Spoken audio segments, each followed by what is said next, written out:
I hope that Tom, you can hear me. Otherwise, give us a sign. Good afternoon, everybody.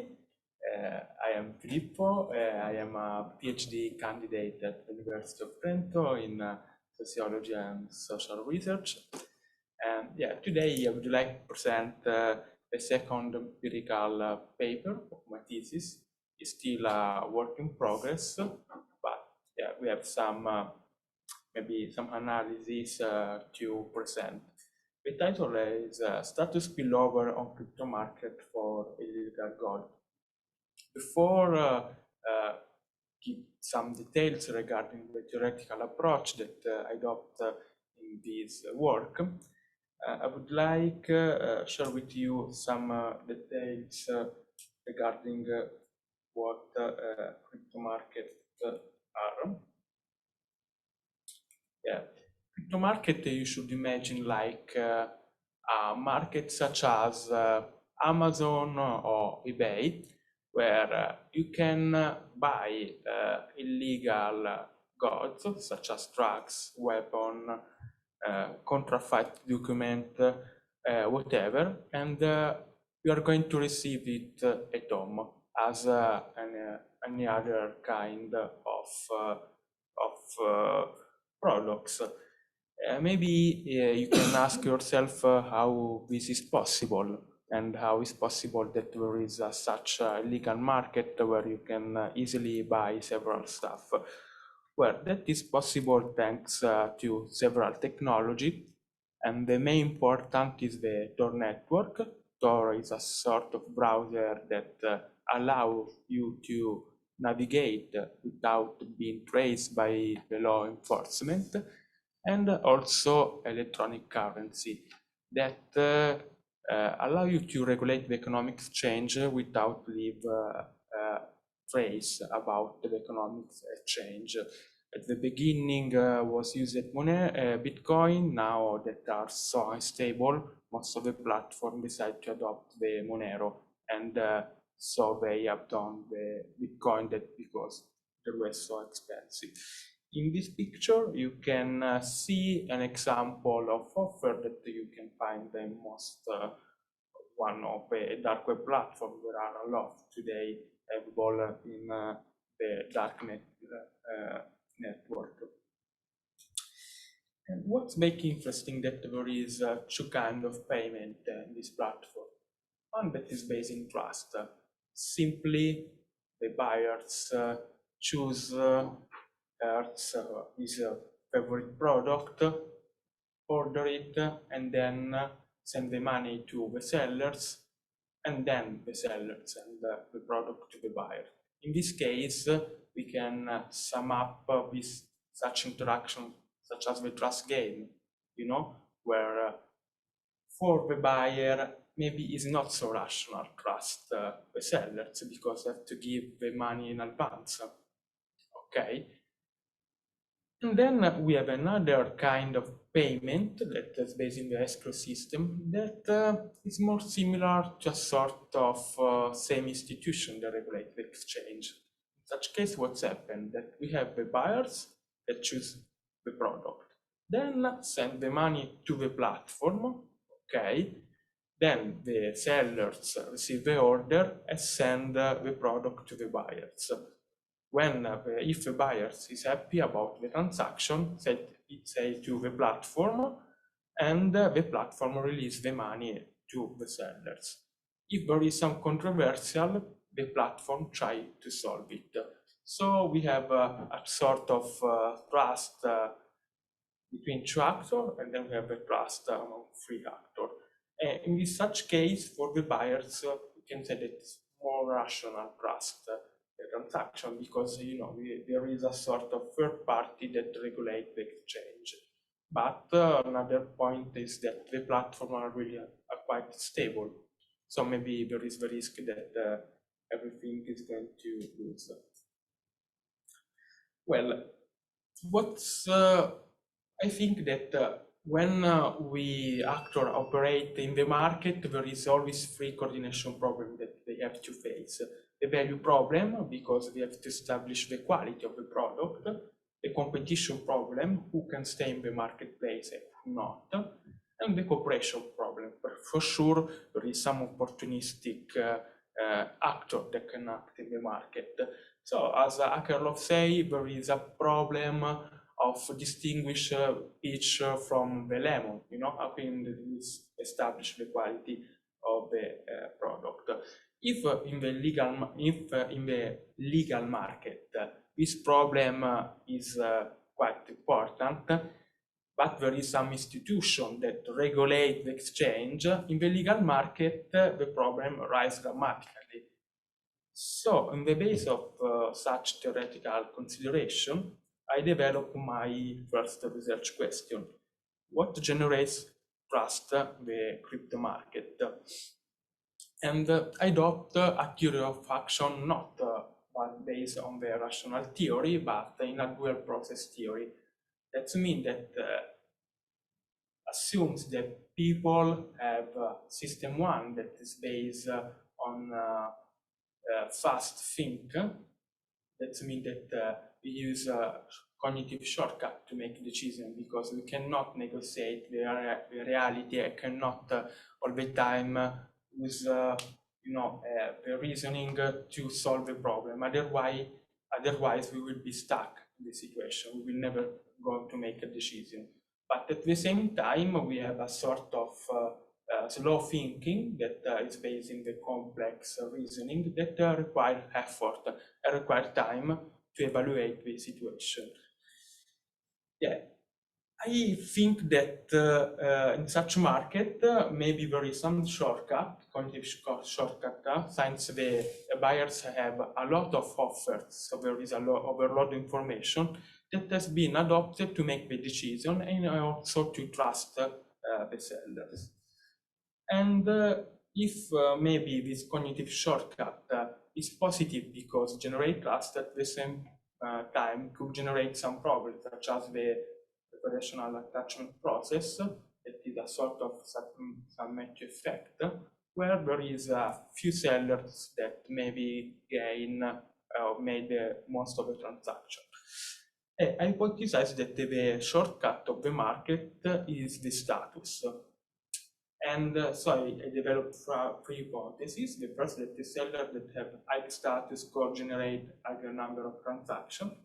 The second hypothesis is that say vendors with high status have higher amount of revenue, and seller with high status could generated higher number of transactions by direct payment. That is the transaction based on trust that we saw in the precedent slide. I choose as case studies Alphabet market that operate from 2014-2017. It was one of the biggest market never exist on the darknet, and that host like 1,000 and 1,000 offers. So the data set was created in January 2017, and this is the structure of the data set. We have like vendors, offer, and feedback. So overall, we generated 4 million of transactions in this market. And in this work, I focus my unit of analysis is the sellers, as I explained in the hypothesis. So the first theoretical challenge was how we can define status, especially in the darknet market. Well, so far we can distinguish between status and reputation. I think that literature defines status when there is like a matrix decided by the platform, and there is reputation when is a sort of peer-to-peer exchange of information. If buyers leave a feedback, is a sort of reputation, because it's the community that generate that kind of metrics and value. So I decided to adopt the metrics established by the platform, that are the vendor level, the trust level, and the lifetime of the vendor. So because the literature, such as Gambetta, suggests that maybe seniority is a signal of expertise, and expertise maybe could generate can generate trust. So this is the matrix that I extracted. At this point, I decided to do a latent profile analysis. That is a technique that allows to cluster our unit of analysis and give back a classification on the base of some metrics. So I decided to adopt the model with the 7 class because you can see the big decrease until I arrive at the 7 class and then start to rise again. The same is for the stress peak, and also for the entropy. The entropy is when is equal to 1, it means that we have absolutely certainty that that unit go in that class. When for instance, with shoe class, you can notice that the entropy is extremely high. And for sure, when here we have like 0.8123, that is a sort of compromise because, we cannot adopt only shoe class. Maybe there is not quite powerful. So I decided to combine different indicators between width and entropy in order to choose my model. So what's happened? You can see there is a sort of elite of the market that have the higher status that are represented by class 6, that are the 6% of the sellers.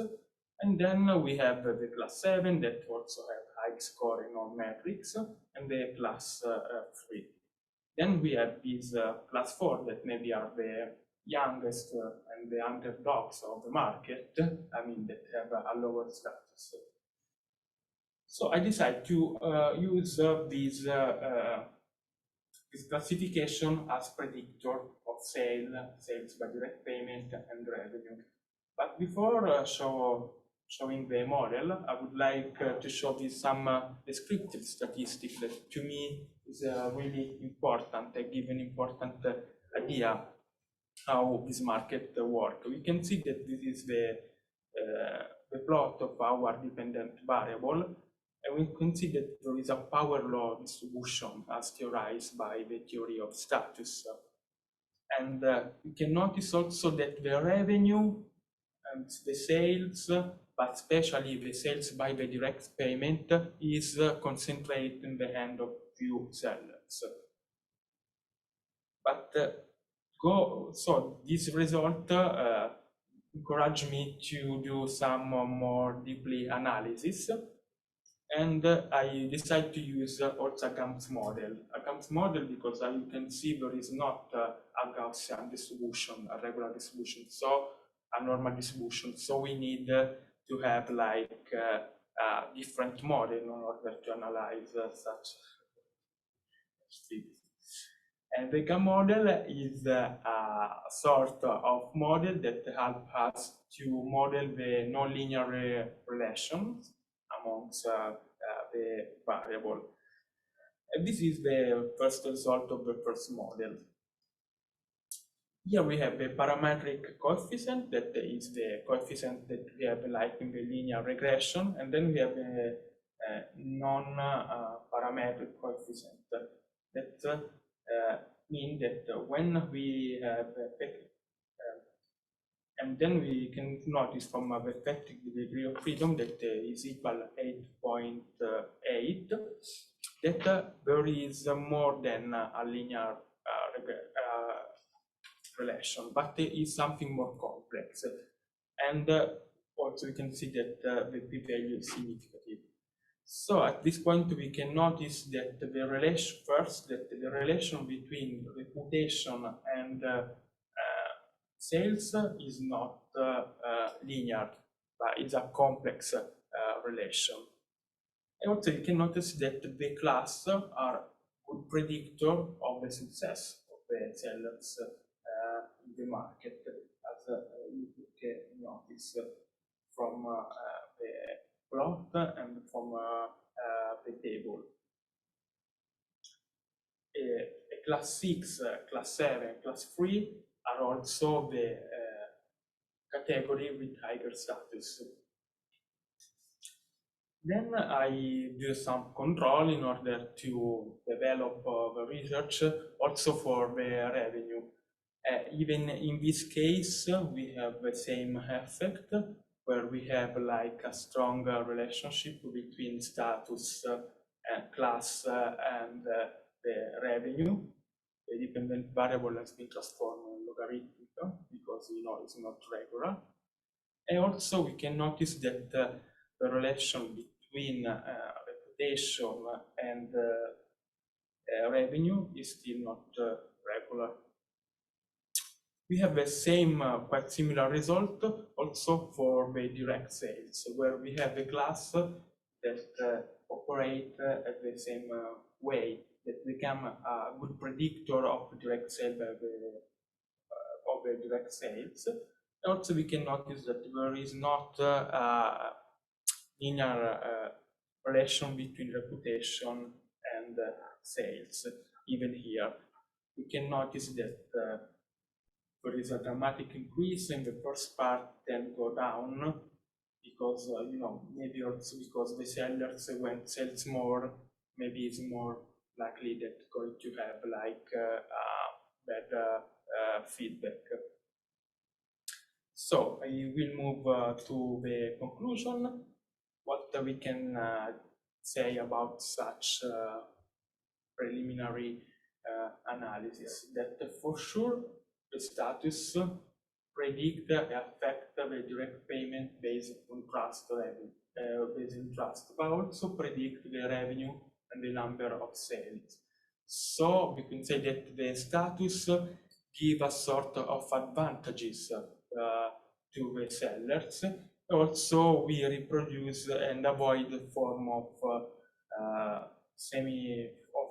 institutions such as the escrow that maybe is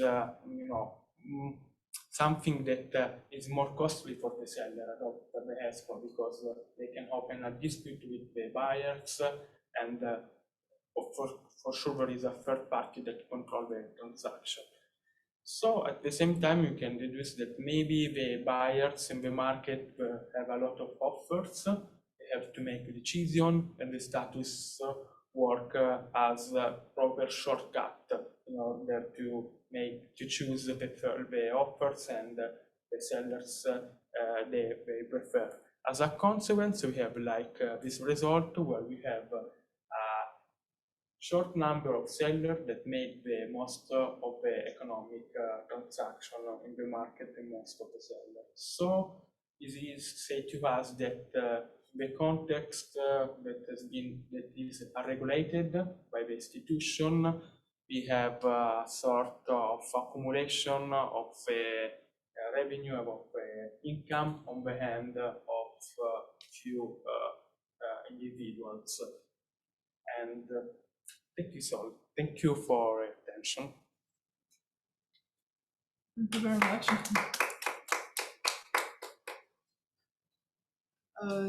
So we'll get to questions. Maybe we can take first the online question if there are. Okay. Yeah. I don't know if someone wants to ask a question online. Otherwise, maybe in the room. Do you have questions, or maybe I should start? Yeah. Maybe I'm not sure I understood everything, but your status indicator is a combination of 3 indicators. Yeah, that's exactly. Right. And so you've got 7 configurations of the combination of these indicators. Exactly. And what are the combinations that are the most predictive of success or a lot of sales? You told us that there are some configurations that are most predictive, most linked to success than others. But do you analyze which one are the best predictors? Yeah, as you can see, the best predictors is the class 6 that, as you can notice from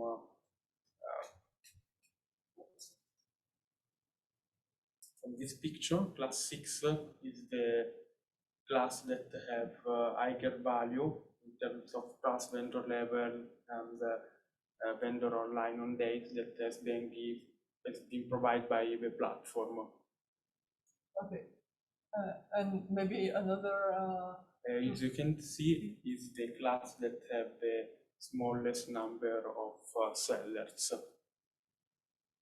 Okay, so what is the contribution of having 7 different classes rather than having just one indicator of combination of addition of these 3 indicators?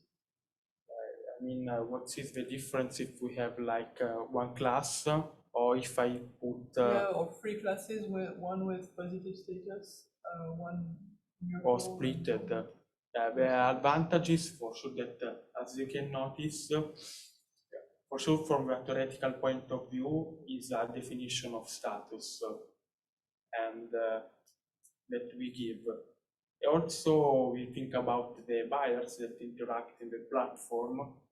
Maybe, I don't know, it is a combination of these 3 factors that affect the decision-making process. This is one of the assumptions. So I think that maybe you assumes that you choose in the base of 3 indicators. So putting together give like the general status of the sellers. Yeah, that is, I don't know if I answered to your question. And maybe a last question from a bit provocative, but your conclusion is that it's a Matthew effect. A Matthew effect. The richer you are, the richer you get. So what is your contribution in relation with all the sociology of reputation, which is based on this, what has already shown this result that the more you have status, the more you have advantages in the long run. So maybe, I don't know if it's a bit a tricky question, but yeah, for sure, from the theoretical point of view, one of the problems that when we study like a regulated market, that we don't have like proper data or information about what is going on. And also, it's quite hard to find a market where is not recognized by the legal institution. So in this case, I think that the contribution is try to understand what's happened when we don't have a sort of regulation inside the market, but also we have an institution that treats the market, And yeah, so from the economic sociology point of view is to understand how the market is regulated, in the sense of institution, and what mechanism is operated. For sure, I know I would like to invent something new, but yeah, the hypothesis is based on the precedent theoretical contribution, empirical contribution that we already have. Yeah. So would you go as far as to say that on illegal markets, finally we find the same thing as in legal market? Our institution coming to in order to yeah, in absence of institution, what we have there is a concentration of in absence of regulation, what we have is a concentration of income on the few amount of people there. I have a little bit unrelated question. So do you know anything about the vendors? So what kind of profiles do they have? What kind of people do we have to think of? So who are them? Yeah.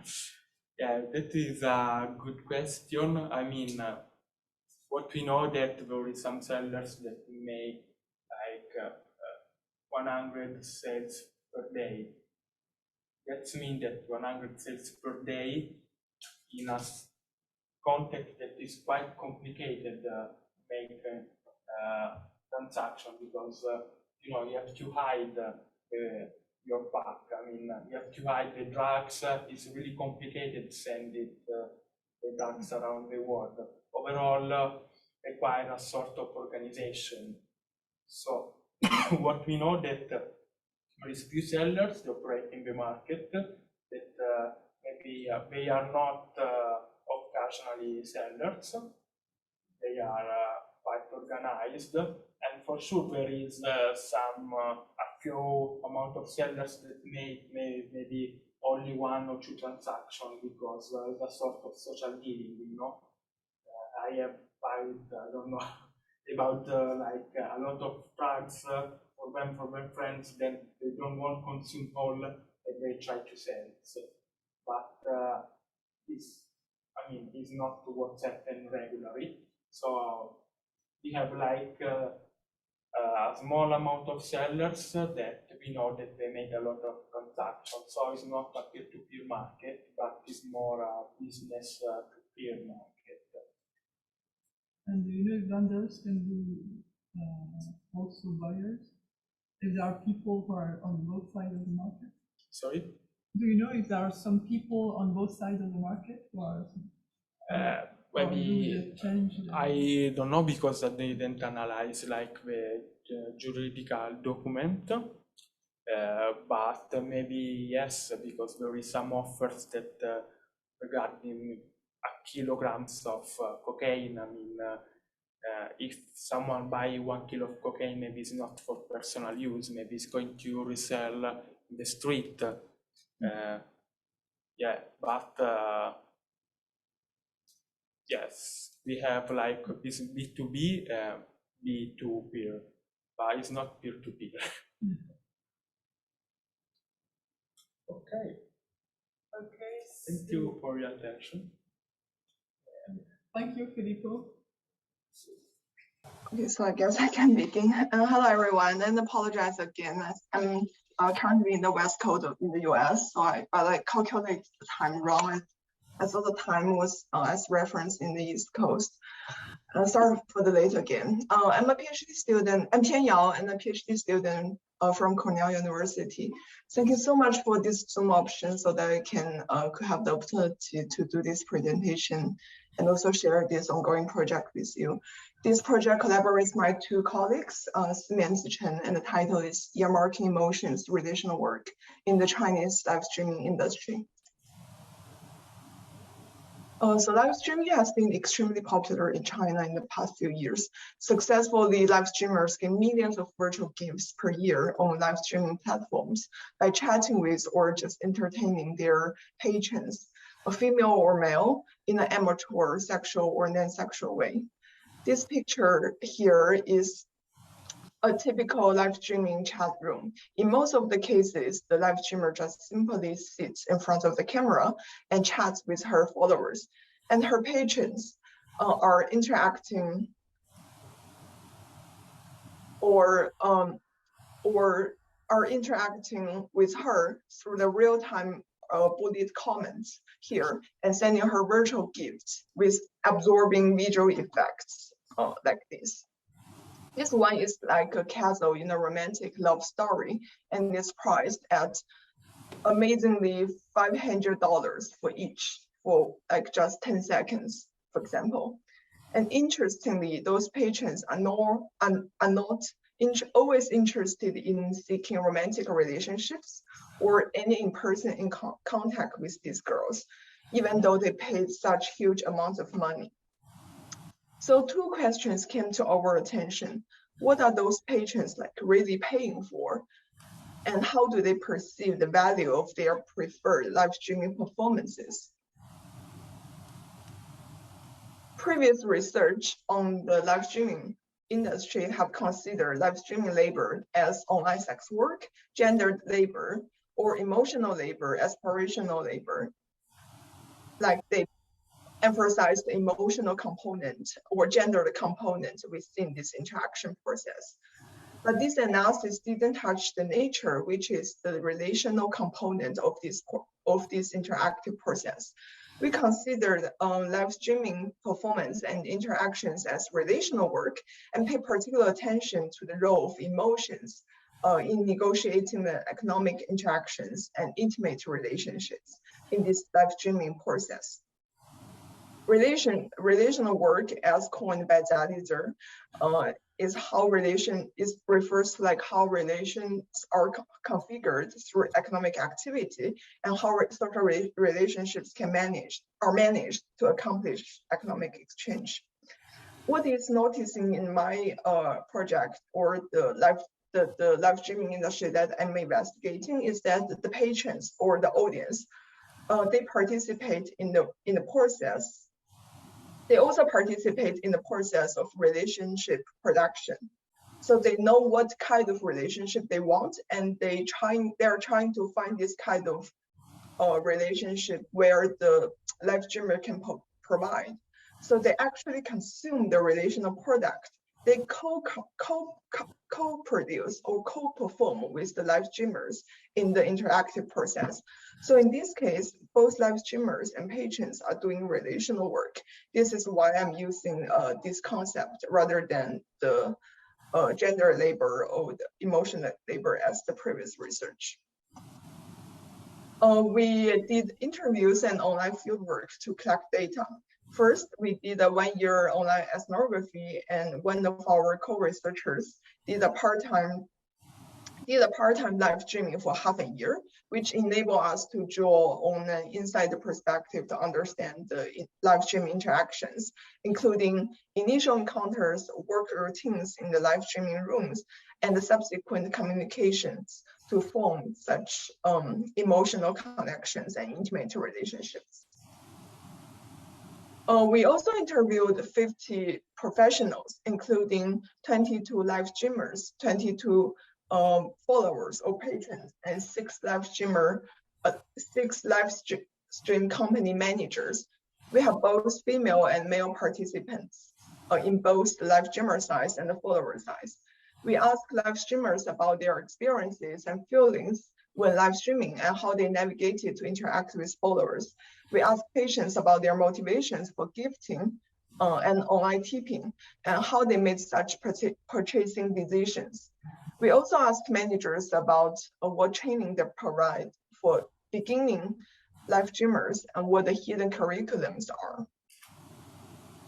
Once again, like what is worth noticing is that there's no substantial product or materials, but only people's emotions that were evoked and exchanged during the interaction process in the live streaming chat rooms. So we propose a relational process, earmarking emotions, and argue that this emotional earmarking process is the driver of a successful monetary payment. On one side, live streamers are using their performances to create effective encounters, which will be further earmarked with respect to patrons' specific emotional needs. On the other side, patrons' emotional needs are different and come from their positions in their real life living status, such as their socio-economic status and psychological state. And the patrons do virtual gifting when the desired intimate relationships or emotional connections they are seeking are successfully matched with the effective encounters that live streamers are creating. And I will decompose this process into 2 aspects. The first, I will talk about how emotional encounters were evoked by live streamers. On one hand, live streamers improvise to domesticate the effective arousal to produce intimacy. There's 2 ways to improvise. One is being authentic and create interactive vibe. And the second is to produce a sense of closeness and confirm group identity. For example, in this quote, the live streamer stated that we need to call their names and need to just be ourselves. We kept hearing this from our interviewees and our observations. This is a very common way to produce familiarity and produce a sense of closeness among followers when they just came into the live streaming room. The attracted patrons then tipped the live streamers with digital gifts because they felt understood and accompanied. And the other technique is to perform staging. Some of them would portray a character to create emotional boundaries for intimacy. For example, in this first quote, the live streamer Yang is portrayed as if he and his followers are families, and they only talk about topics that his followers could understand. The followers feel connected with the live streamer and will be willing to stay longer in the room. The followers then became patrons and tipped virtual gifts to the streamer as if they were supporting their families. Another common character the live streamers portray is to satisfy the hierarchical heterosexual expectations and imaginations. Some female live streamers would portray themselves as the feminine characters to soften the conversations and stimulate the inner effect in patrons. In the second quote, the girl provided a gendered service to satisfy the need for masculinity, although she didn't like it.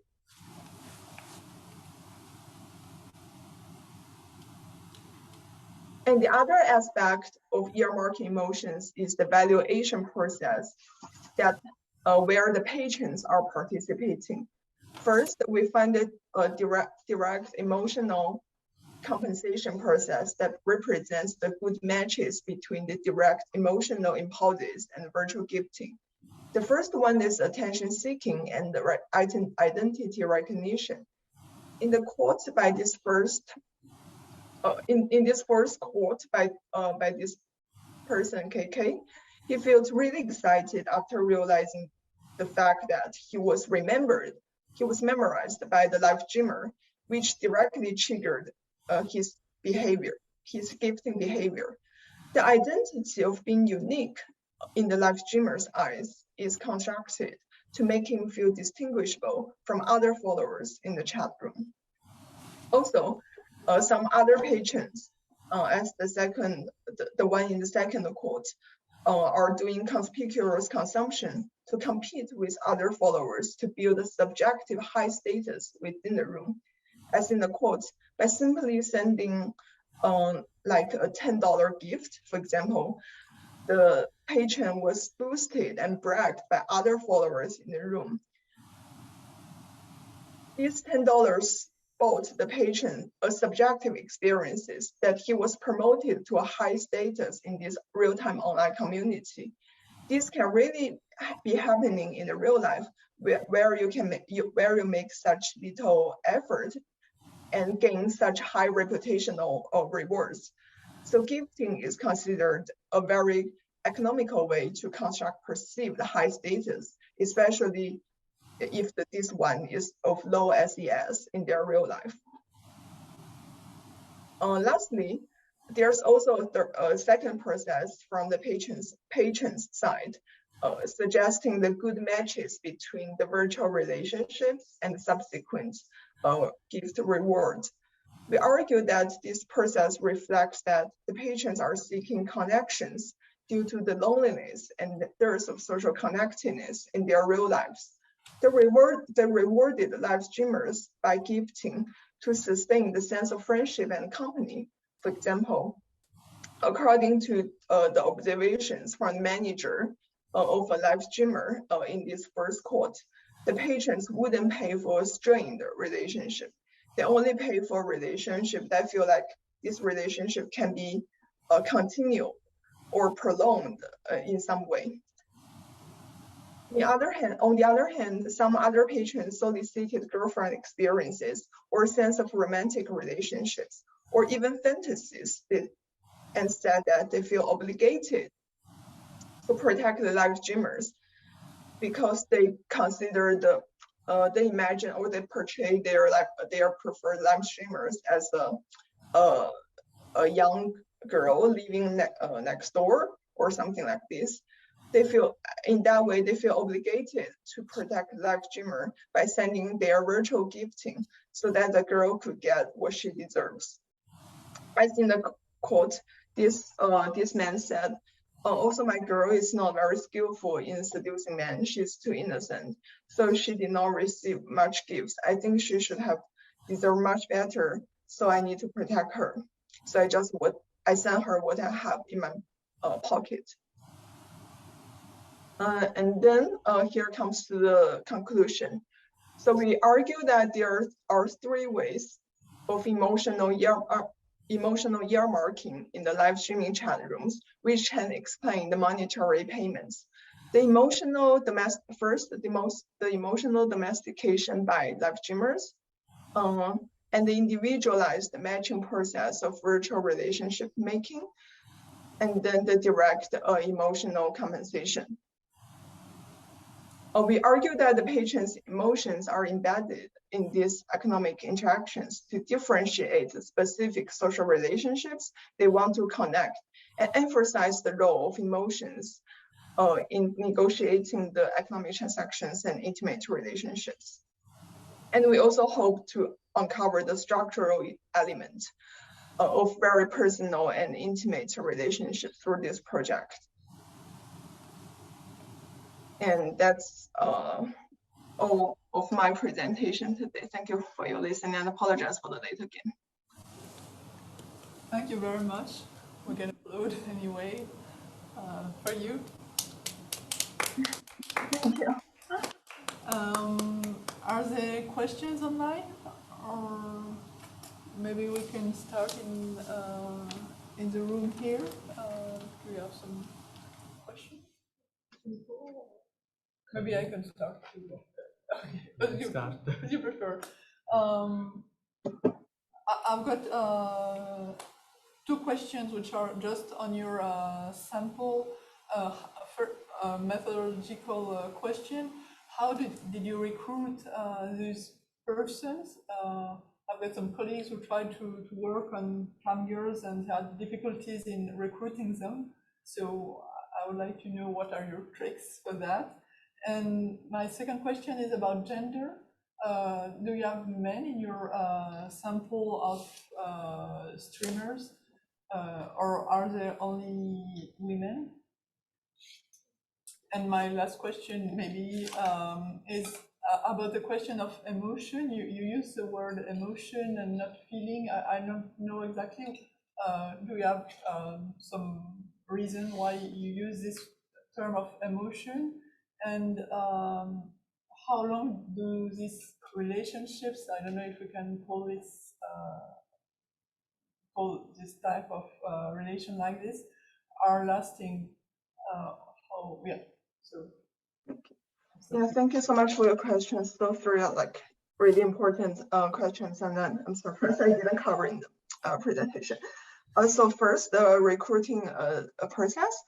Yeah, we did encounter a bit of difficulty when first entering this industry, because we are like the life that I'm also like in a very like small town in the US, like just I'm really detached from this real part of the life. So yeah, when first entering the industry, we encountered difficulties, but we solved these problems. First, one of our researchers actually did a part-time job. So they signed a contract with a local company, and she actually did this job for half a year.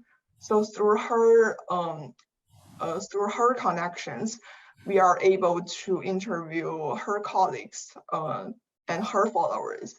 And by doing that, we are snowballing our interviewees by asking them to introduce other interviewees and ask them to introduce those person in a way that is different from the previous one as much as they can.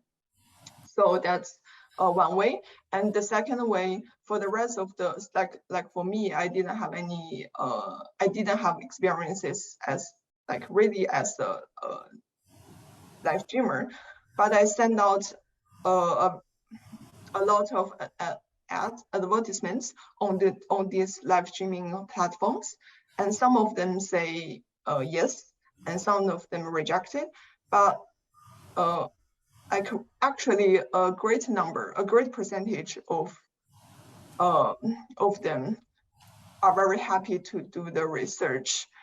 They are also very happy to talk about their stories with me, especially the followers, because in the presentation, as I said that they're kind of lonely and lack of social relationships in real life.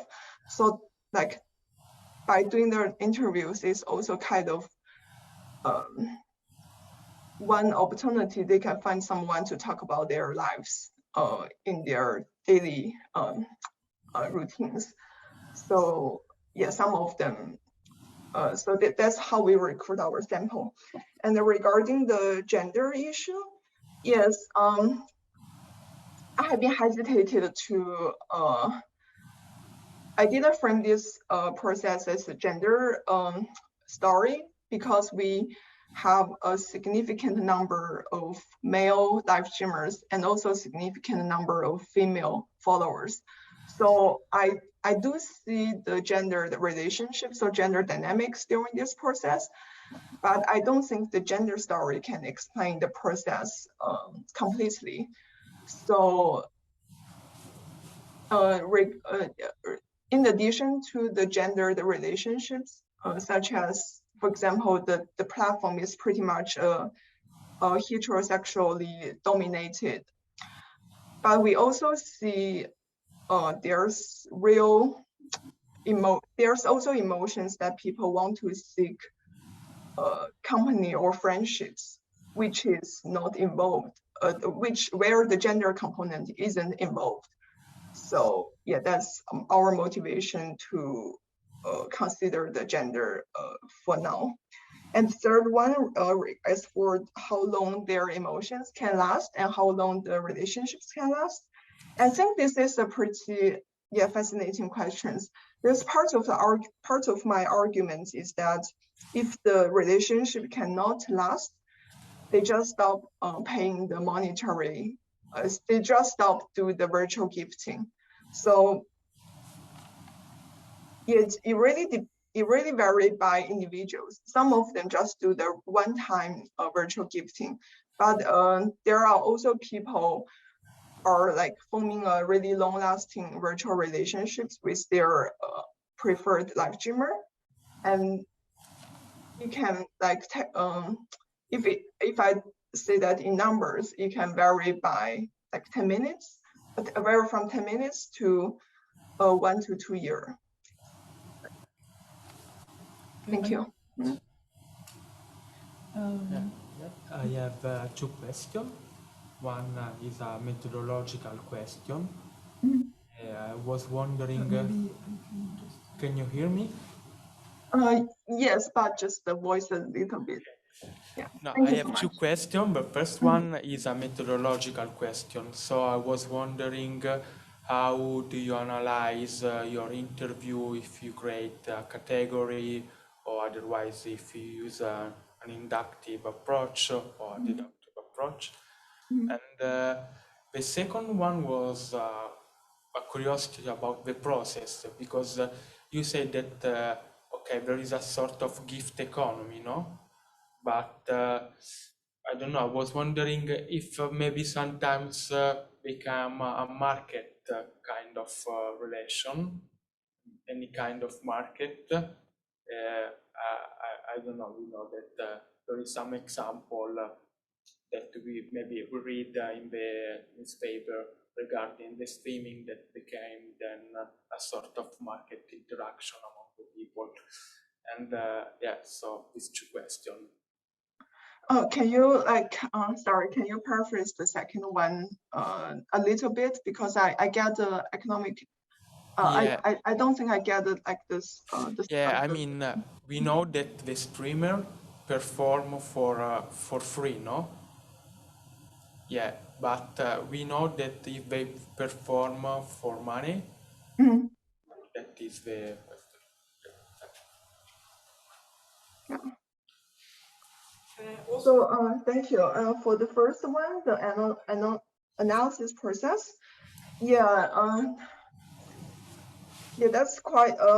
So we stay on this platform for 1 year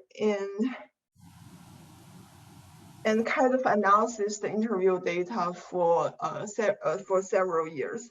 So each time we look at those data, we have it's refreshing. So we have a different interpretations. So in the end, we did some is some qualitative coding.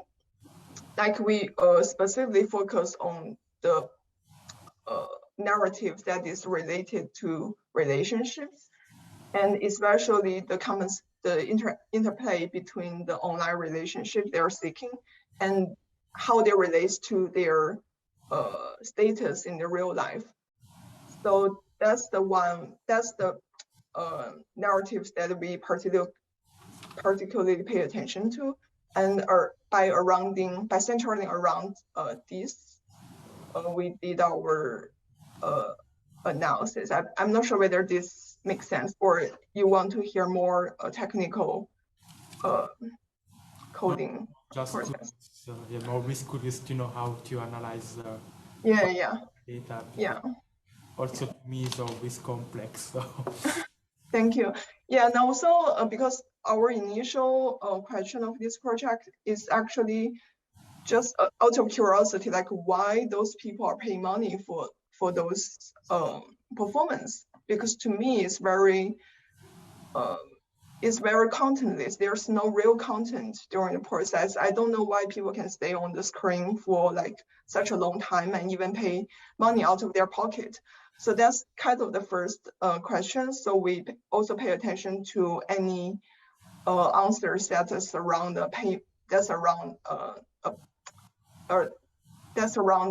answers related to payment or dollars or like something like that, and ask them how they and also their motivations, their reasoning around that.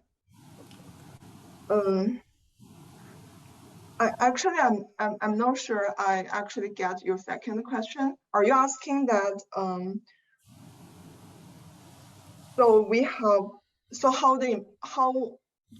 how we perceive the performance as emotional? Because you see, is that what you're asking? Me? It was a question between gift and market. Yeah, exactly. How do you qualify? I don't know. I won't rephrase you. Yeah, was just simply how do you qualify market relation and gift relation? So a gift is a gift. So like when they send out, so first the gift is a gift. So they send out a virtual gifting. On the screen there will be an effect, animation effect, and that was priced. So that's the first part. And as for the relationships,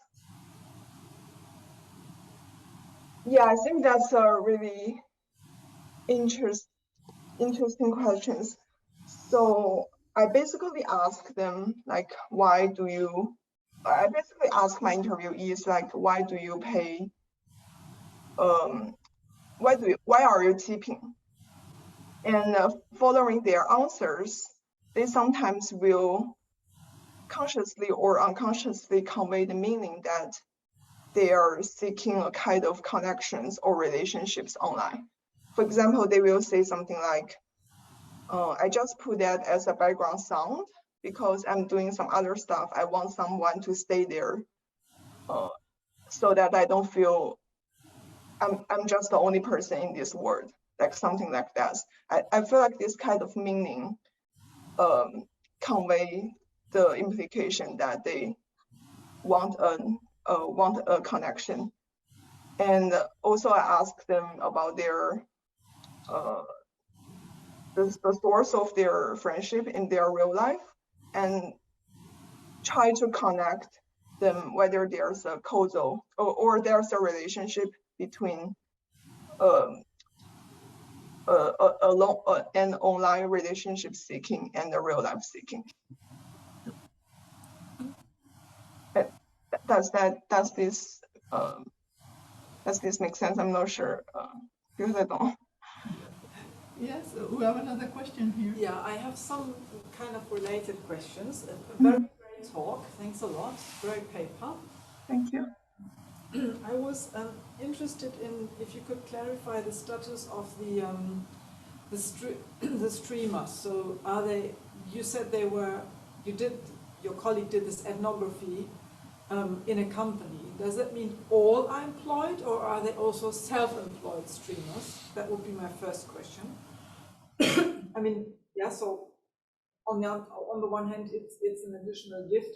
So could you clarify this contractual situation, please? Mhm. Second question.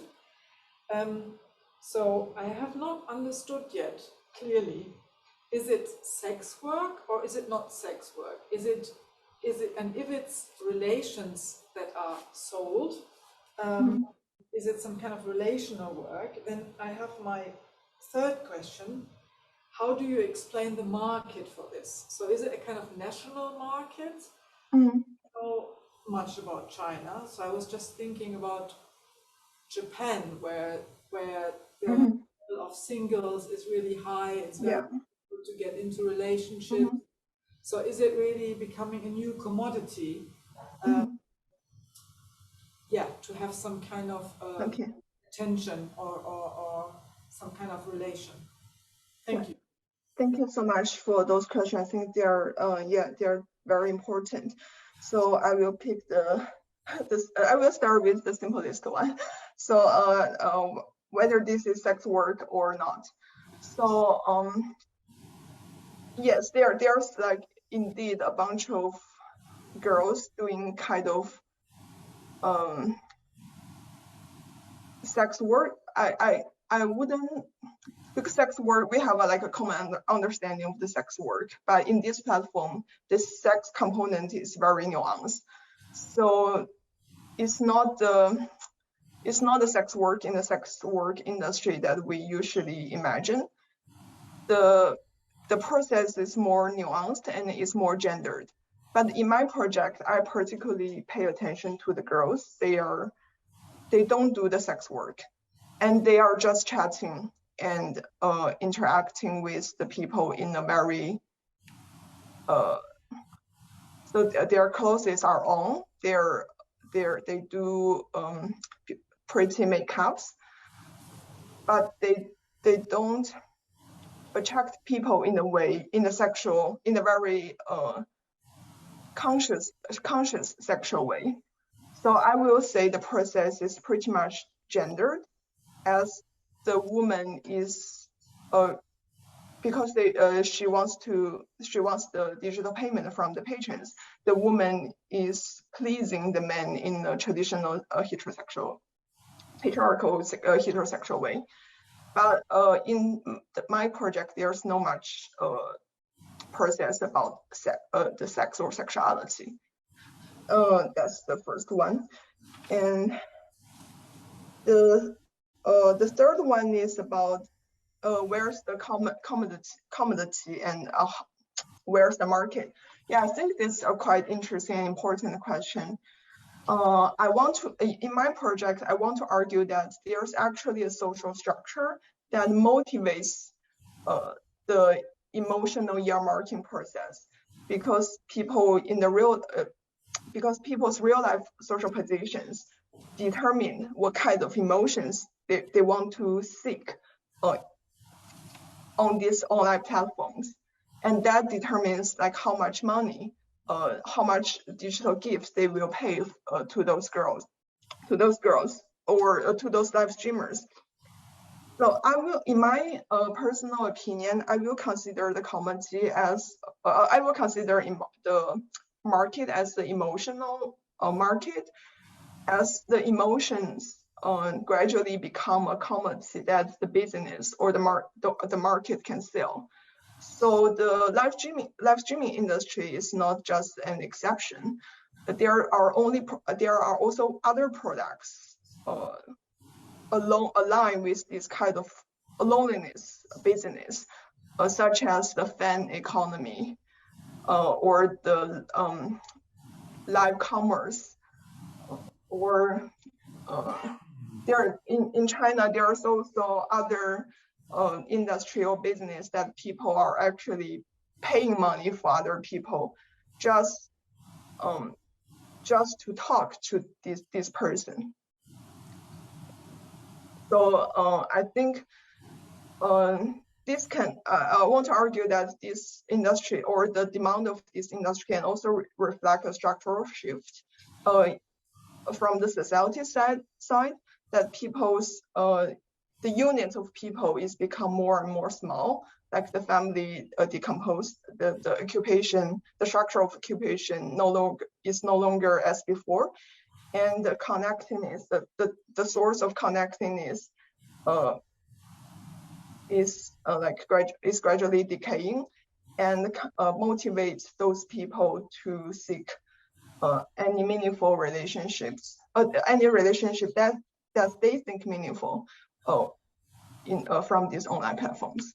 And I think Japan is it's an excellent example, like mirroring the case in China. And also I use a lot of literature from the Japanese literature academic community, because there's no much writing about the young people in what the young people are experiencing in China right now. Yeah. And I'm not sure whether this is making sense as well. No, it definitely makes sense. Mm-hmm. Yeah, so I actually would like to follow this conversation up. We have a lot of colleagues. My name is Vera Chapman, and I'm from University of Leeds. And we have a lot of colleagues who do actually work on sex work. Mm-hmm. I think it would be really good dialogue to have.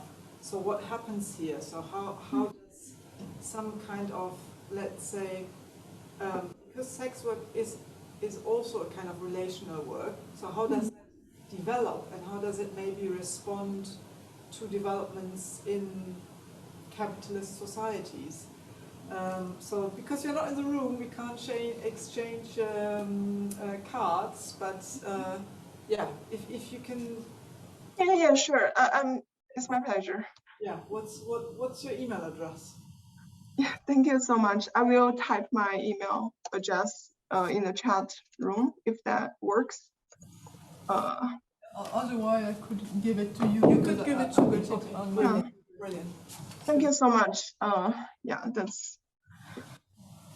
happy to talk about it more. Good. Okay, and do you know the work of European colleagues on cam girls in Amsterdam and also in France? There are colleagues working on cam girls. I don't know if okay. Yeah. Yeah. Mm-hmm. Okay. Yeah. So thank you very much for both presentations. And well, sorry for this quite hybrid session with some informative issue.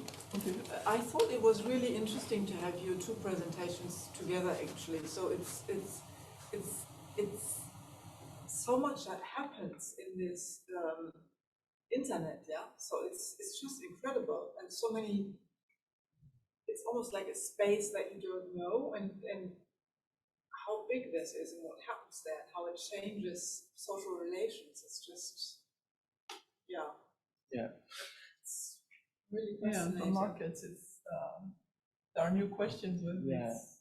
I think that there is my case studies that was really market oriented, where the aim was clear, even if then there is some anti-cultural approach, some also political challenge to the law enforcement, even in that kind of market, but is a market that is clear.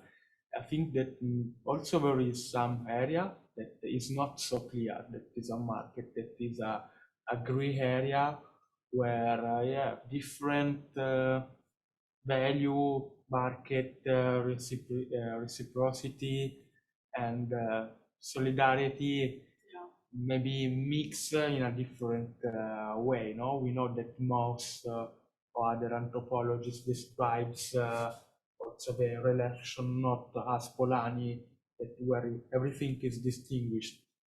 They most maybe describe the market and the reciprocity, something like that is related. parts of a political process. I think that maybe this will be a case where it's more complicated, the relation. I know, maybe in the website there is a different configuration of the relation among the political part, reciprocity, and Really interesting. Yeah, so good luck with your PhD. thank you. Okay, thank you. We'll start the conference.